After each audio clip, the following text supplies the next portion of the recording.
Señor esté con vosotros. Lectura del Santo Evangelio según San Mateo.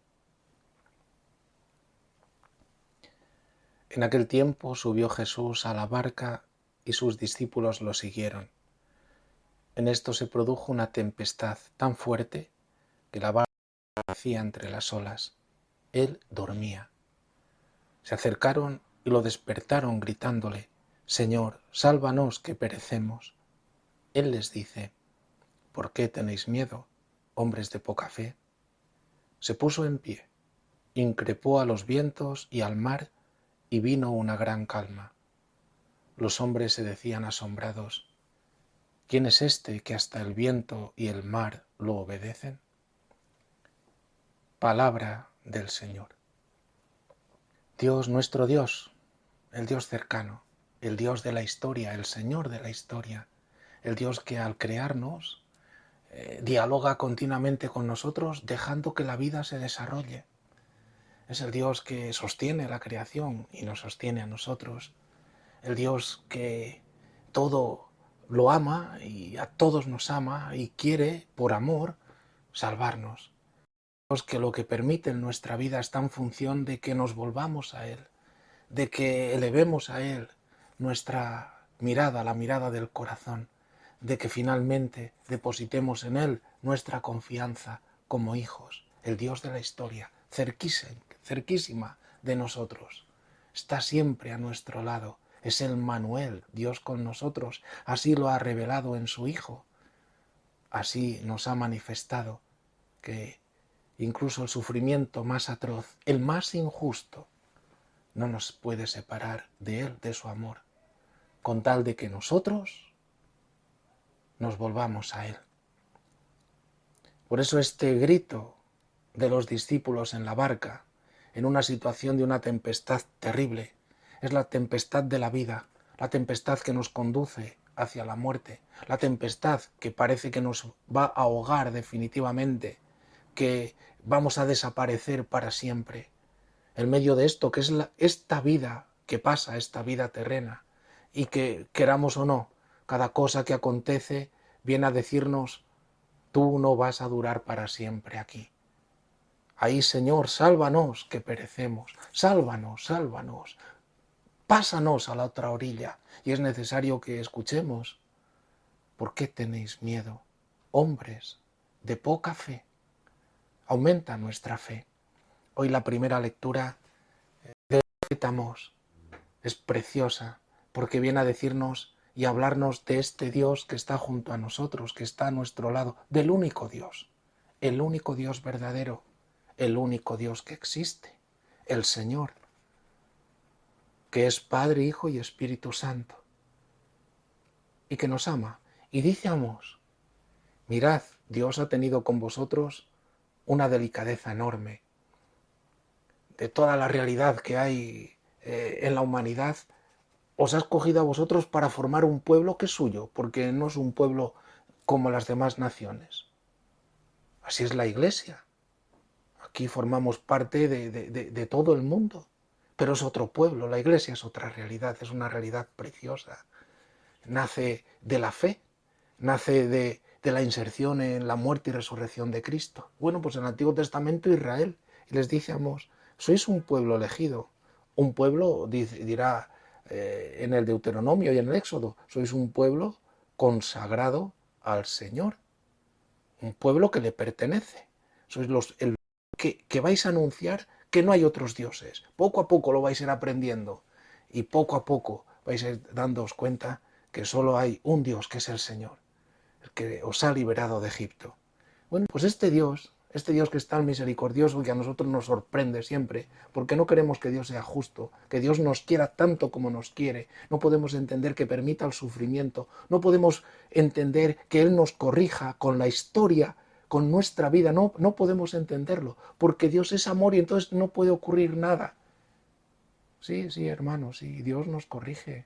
Y por eso estás también enfadado hoy con la esposa, o con el esposo, o con los hijos, o con tu propia vida, o con una enfermedad que ha llegado, o con el hecho de la muerte de alguien a quien amas. El Señor dice: pide cuentas de toda transgresión. Por eso os pediré cuentas. Solo a vosotros os he elegido de entre todas las tribus de la tierra. Por eso os pediré cuentas de todas vuestras transgresiones. Esto no vale. O sea, por una parte somos privilegiados y por otra parte Dios no nos deja pasar ni una. Qué maravilla, ¿no? Eso queremos. Qué precioso. Nos parece una desventaja. O sea, por ser un elegido, Dios en mí no me deja pasar una. Así es. Porque Dios es un Dios celoso y lo tenemos que experimentar. Que Dios es un Dios que no admite la infidelidad. Es un Dios que nos ha desposado con Él y que castiga, dice la Escritura, severamente las culpas. No deja pasar ninguna. Está dispuesto siempre a perdonar el pecado, pero no lo deja sin castigo. Ahí podemos leer en Éxodo, en Deuteronomio, podríamos decir, bueno, esto es el Antiguo Testamento, no hermanos, esto es la vida. Si Dios te elige, mirad los santos, cómo han sido purificados, cómo Dios les ha ido iluminando y no les ha dejado pasar ni una, y cómo ellos han dejado purificar.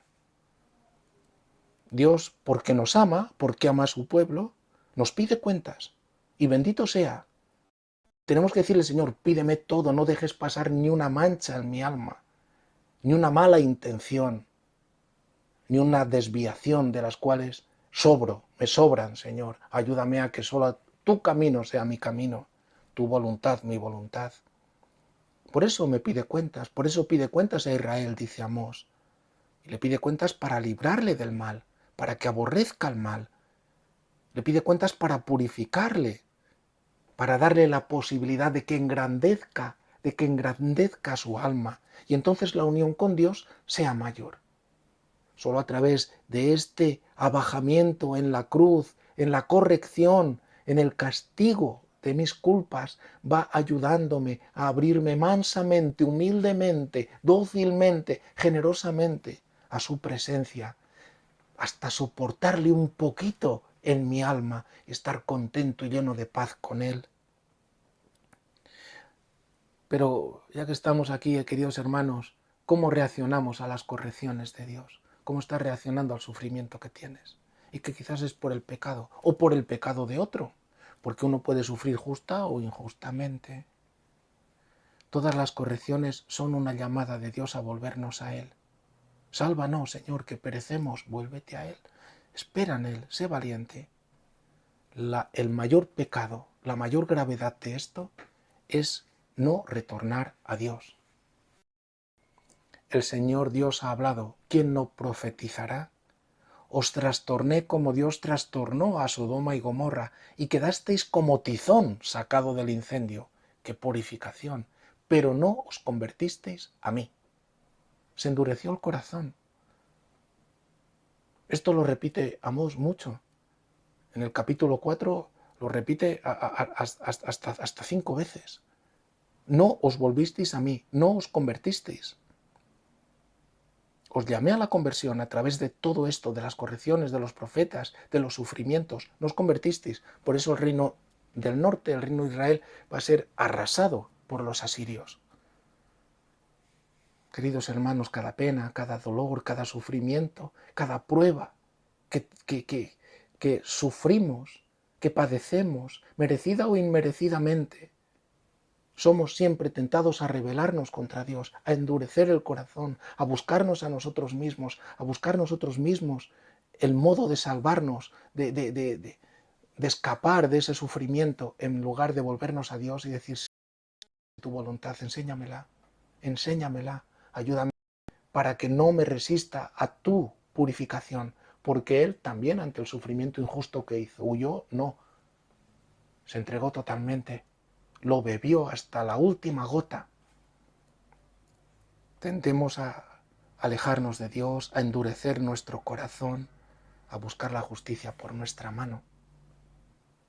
Dios quiere que crezcamos en relación con Él, por eso nos ama. Por eso, si vamos a entrar en el cielo, nos tiene que purificar a la derecha y a la izquierda, hermanos, por injusticias que sufrimos o por injusticias que hacemos, por tendencias malas o por tendencias de otros hacia nosotros malas, o por el bien que podemos realizar. que también es una purificación, porque nos enfrentaremos al mal que se opone al bien. Rechazar la corrección de Dios es rechazar toda la gracia que nos quiere dar, que nos está diciendo: ábreme la puerta, que quiero estar ahí contigo, que quiero unirte a mí un poco más, ábreme, no te resistas, si hoy escucháis su voz, no endurezcáis el corazón, no lo endurezcas. Es necesario que entonces nos abramos a Él, a sus gracias, que colaboremos con la luz, con el perdón, con el bien que recibimos. Ánimo, hermanos, hemos de, en estas correcciones diarias, acoger la luz, esa luz que dice: Dios mío, este mal que sufro, este mal que he hecho, que ilumina, esta luz que ilumina la maldad, propia o ajena, este sufrimiento, este dolor sufrido o bien causado a otros, que ilumina nuestro obrar, que ilumina nuestras intenciones. Es necesario que nos abramos y digamos: Señor, confieso esto, que no vayamos inmediatamente a endurecer el corazón y a buscar una salida al margen de la voluntad de Dios.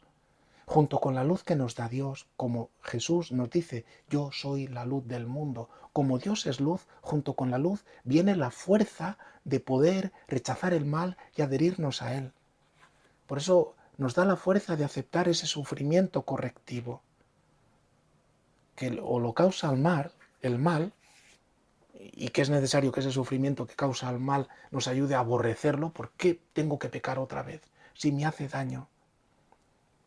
Ese sufrimiento que causa el abandonar el mal, porque el mal pues crea en nosotros vicios, y es difícil dejarlos, es un sufrimiento. El mal tiende a tentarnos, porque ya nos hemos enviciado a ello, por tanto rechazar la tentación es difícil, es difícil. Cuando a un burro se le pone una zanahoria, no es necesario nada más, ya va detrás de ella. Así pasa a nosotros con el pecado, que decir que no a la zanahoria, decir que no al pecado es terrible, es duro, porque nos tienta a ello. No es necesario que venga el tentador directamente. Ya la misma carne está vendida a esa tendencia pecaminosa. Bueno, pues eso, abandonar eso es sufrimiento, pero nos da la luz de ello, nos da la fuerza para decir que no. Y hay un sufrimiento si nos volvemos a Dios para obrar su voluntad, para obrar el bien, porque entonces aparece la oscuridad en torno a nosotros que se opone a ello. Los demás no quieren. Hay unas tentaciones del mundo, de lo que nos rodea y del mismo maligno. El Señor quiere y por eso nos corrige, por eso castiga nuestros pecados, por eso viene a nuestro encuentro para que, abandonando todo lo que nos separa de Él, nos volvamos a Él y, unidos a Él, podamos experimentar que Él es la paz, la vida, la felicidad, el que nos conduce hacia la gloria eterna. Que hoy entonces, en medio de nuestra vida, aprendamos a orar y a decir: Señor, sálvanos, que perecemos. En ti hemos puesto toda nuestra esperanza y confianza. Que así sea.